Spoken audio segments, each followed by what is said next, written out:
I think the type most likely to be confused with INFJ, or the type inversely that INFJ is the most likely to be confused with, well, the answer is there's not a single type. You have to look at it through the lens of INFJ subtypes. My INFJ subtypes, I think, provide a useful tool to navigate these likely, in fact, most likely type confusions. So I'm pretty sure there's 4 types. Excuse me, there's 5 types. There's 5 types that are most likely to be confused with INFJ, and each one of them is most likely to be confused with a certain INFJ subtype, right? So to each INFJ subtype, there's 5 of them, corresponds a type that is not INFJ that is most likely to be confused with it. And I'm going to just scan through them and give you my quick rationale for thinking that these are the most likely type to be confused with INFJ, or that INFJ is most likely to be confused with. There's only one that I'm not too sure about, and that's because this is the latest type that I've introduced, the spinning INFJ, and it's still kind of tough to know exactly. I'm still coming to grips with that particular subtype. So starting with number 1 most likely type to be confused with INFJ, well, obviously it's ISFJ. Now this might come as a surprise to some people, because some people will say, well, SI and NI are so different. ISFJs are so traditional and, sort of routine-based and more conservative, and so on and so forth. But first of all, SI and NI are not as different as people think, right? There's a lot of differences between them, but they're still both functions of introvert perception as dominant. That's something that really brings them together.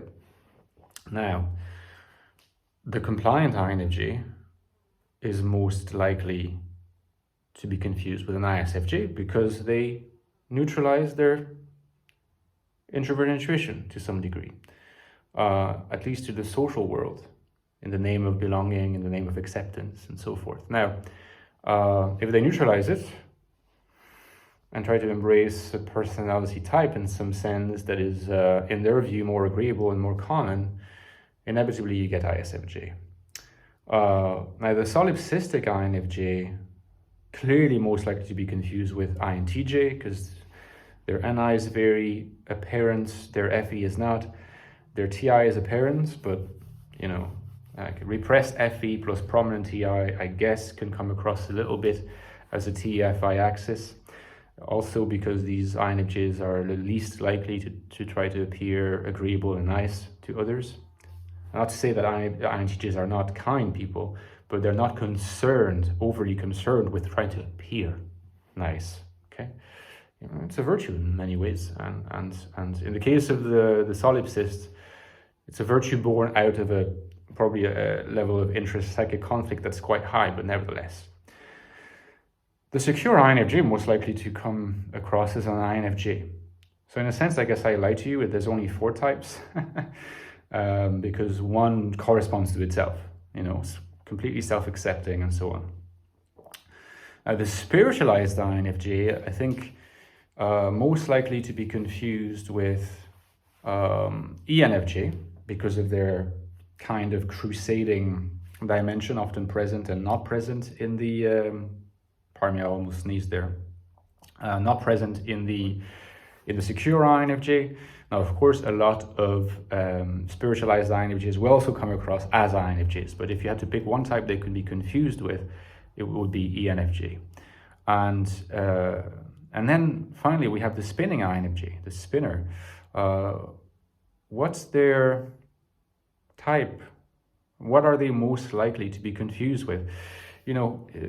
Since they are kind of spinning an INSE, you want to say like they'd be confused with some kind of P-type anyways.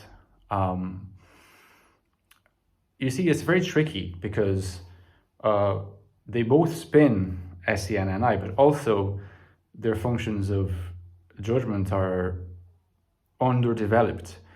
So it's often difficult to figure out if they are on the FETI axis or the FITE axis. Once you get to know them a little bit, you start noticing, no, that they are on the FETI axis, but it takes a while, and so confusion can happen prior to that.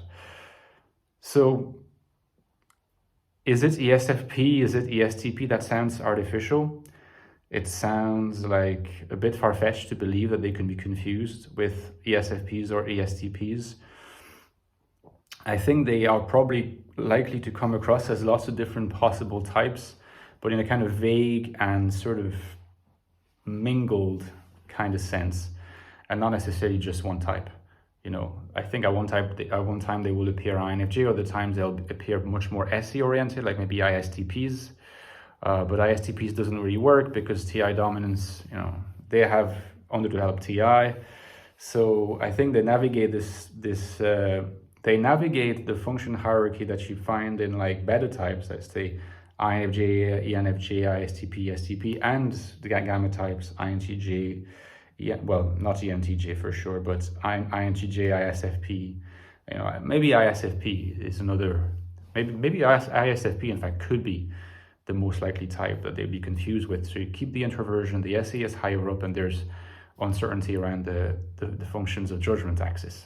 Anyway, let me know your thoughts and give me a like if you enjoyed this video, guys. Don't forget, I have written 2 books on the INFJ. The latest one is called, no, that's not the latest one, that's the first one, The Ecstatic Soul, Deepest Investigation of the INFJ Mind, that you'll find online. Check the link below, as well as The Infinite Soul, which is my latest book on the INFJ, and it's about INFJs in the world, how to find purpose, value, and meaning in a world that we often see as hostile. Check the link below, and don't forget that the lifeblood of my channel is my Patreon page, guys. I'd be so grateful if you consider supporting me there. You get access to some cool perks like Discord server, you know, our Discord server, the Fourfold, as well as a bonus video every 2-3 weeks by myself, a deep dive on a topic of you choosing. If that sounds good, hopefully see you there. Oh, it helps me a lot. Thank you so much, and see you soon, guys. Bye-bye.